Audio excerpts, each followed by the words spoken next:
Hey guys, what's up, c'est James. Bienvenue dans ce premier tuto sur Cinema 4D où nous allons apprendre à réaliser cette petite composition. Donc c'est un effet bound sur Cinema 4D. Voilà, donc on voit que la lettre apparaît. On voit que les lettres apparaissent avec un effet de rebond. Petit à petit comme ceci. Donc voilà, on va commencer par créer un simple texte. On va ajouter les textures et après vous n'avez plus qu'à faire un rendu et transformer en ce que vous souhaitez. Donc on va passer sur Cinema 4D. Donc j'utilise tout simplement Cinema 4D R12. Je vais commencer par créer mon texte. Donc je vais sur l'onglet mots graphes ici. Je vais sélectionner mot texte comme ceci. Donc là je vais peut-être je vais marquer je vais faire un texte un peu long. James. Je vais peut-être mettre ouais, je vais mettre James. Voilà. Je vais changer la police, donc peut-être prendre une police du genre Transformers ou peut-être Trendex Black. Enfin au choix vraiment. Je vais peut-être prendre celle-là en gras. Trapper John. Bon, c'est un peu crado, donc je vais peut-être prendre Transformers. Un peu en gras, ouais. Voilà. Donc je vais mettre l'alignement, le positionner sur centré, comme ceci. Je vais bouger un peu tout ça, voilà. La profondeur, je vais mettre 70. Subdivision, je laisse à 1. Donc je peux jouer ensuite sur l'espacement horizontal par rapport aux lettres, mais je ne vais pas toucher. Je vais dans couvercle, ici, le début. Donc je sélectionne couvercle et bisseau. En étape, je mets 6. En rayon 2. Enfin, couvercle et bisseau. En rayon en étape 5 d'abord et en rayon 2 cm. Je ne vais pas toucher au reste des paramètres. Donc je vais peut-être quand même déplacer, enfin jouer sur l'espacement horizontal, l'augmenter un petit peu, légèrement, comme ceci. Voilà donc, on va maintenant créer des images clés pour faire apparaître notre texte. Donc je me suis au début de la composition, ici je vais prendre une composition de... allez, je peux prendre, on va prendre 150, on va peut-être réduire vers la fin, 150 images, voilà. Donc je suis au début, je vais créer mes images clés, voilà, J, donc je me positionne à 10 secondes, voilà. Donc je maintiens la touche CTRL enfoncé et je clique ici pour avoir mon image clé, ma keyframe. Ensuite je me déplace, bon, je vais aller à 30, ou ouais, je vais aller à 30, voilà. Je rajoute le A, CTRL plus clic, je me déplace à 50, je rajoute M, CTRL, clic, je me déplace à 70 comme ceci, E, CTRL, clic. Vous pouvez aussi faire un CTRL et cliquer directement, par exemple si je fais ici, voilà, je me déplace à 90, comme ceci. 90, je rajoute le S et je peux faire un CTRL et cliquer comme ceci.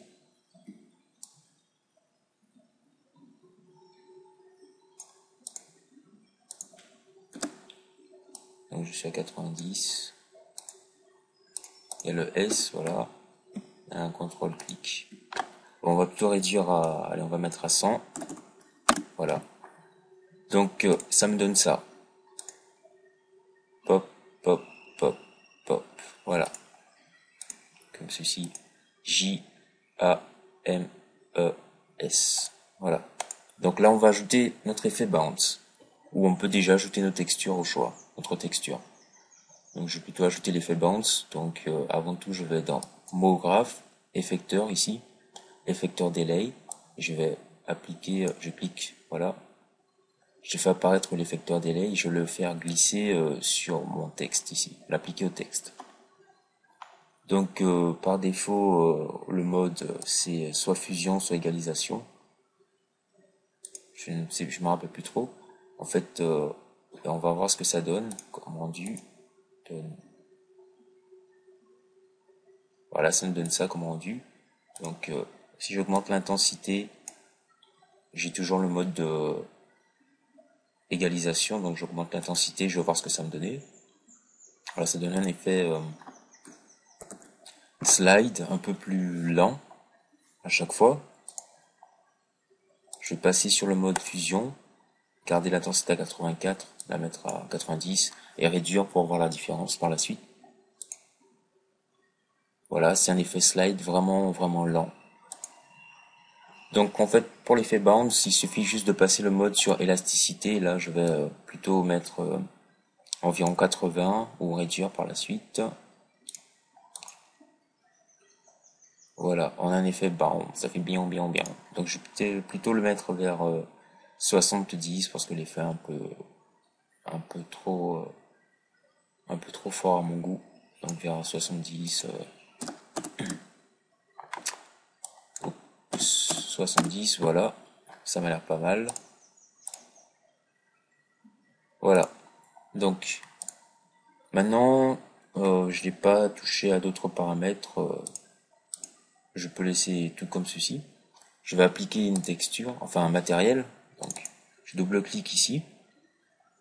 Donc mon matériel, je redouble-clique ici sur l'icône qui vient d'apparaître. Et je vais cocher couleur, lueur, non pas lueur, réflexion. Je vais cocher réflexion, donc en couleur, je vais peut-être prendre, allez, je vais prendre quoi, un violet, un rose, voilà, cette couleur, à peu près comme ceci, un peu enfoncé. Ensuite, l'intensité de la couleur, je laisse comme ceci. Je vais sur la réflexion, je vais réduire l'intensité et prendre à peu près la même couleur, le même type de couleur, comme ceci. Voilà, réduire un peu l'intensité. Voilà, donc je fais un cliquer glisser, je l'applique à mon texte, comme ceci. Voilà, vous voyez que ça a changé de couleur déjà. Donc je peux me déplacer pour voir le rendu. Je reviens sur matériaux ici, je fais un CTRL C, CTRL V. Voilà, je double-clique ici, je vais l'appeler mat 2.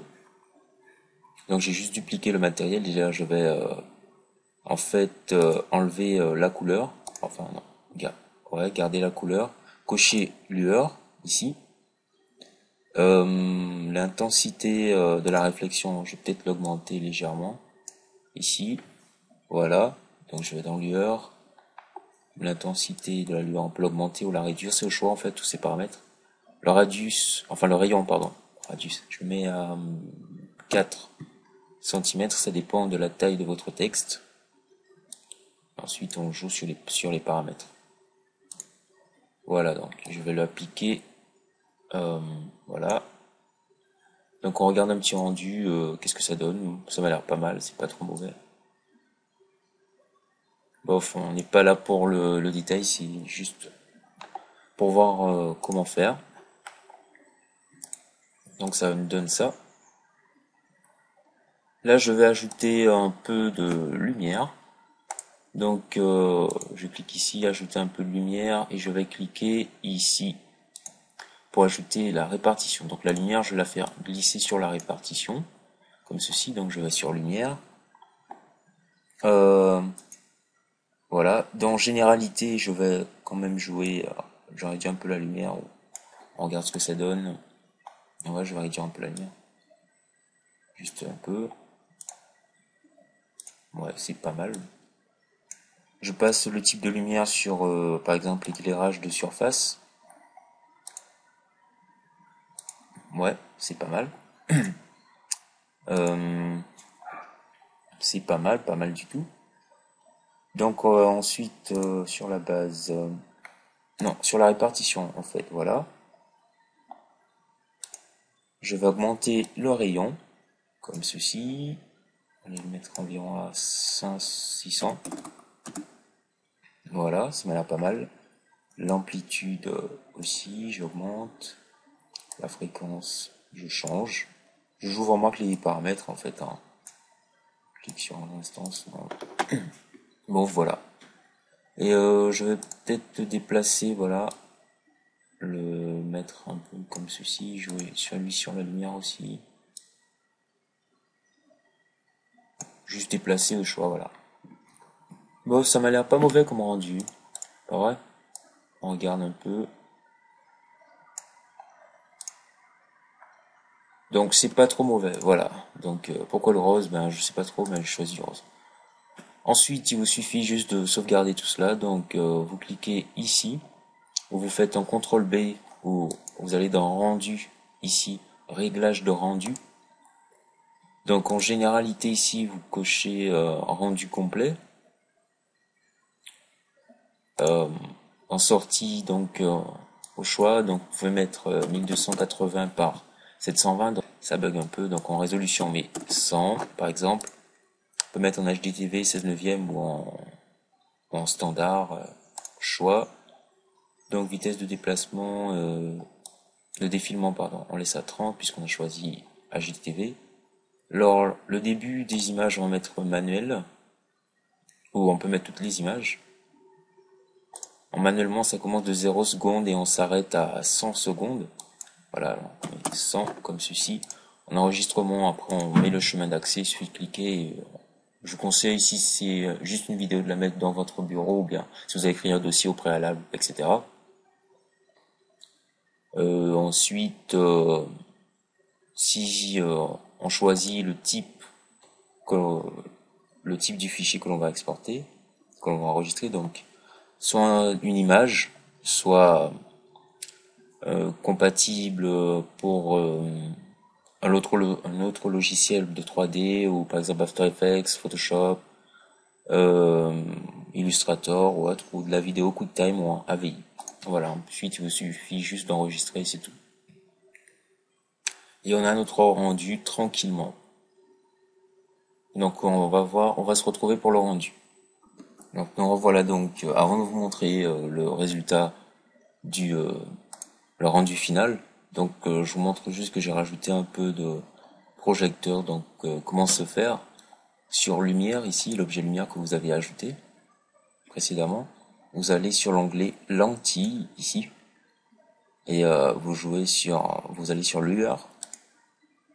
Par défaut c'est sur 100 et donc j'ai juste sélectionné projecteur. Ensuite vous jouez sur l'intensité et c'est tout. Donc en ce qui concerne la couleur de la lueur, dans généralité ici, la couleur de la lumière, dans généralité il suffit de cliquer ici et de choisir une couleur adéquate. Donc par exemple si je change la couleur, je valide par OK, je fais ma prévisualisation, j'ai du blanc, enfin voilà, une couleur autre. Donc c'est tout simple, je vous montre le rendu. Voilà donc le rendu que l'on va obtenir. Voilà, pop, pop, boum, boum, jams.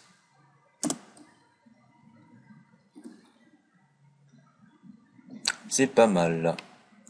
Donc merci d'avoir regardé le tuto, mon premier tuto sur Cinema 4D.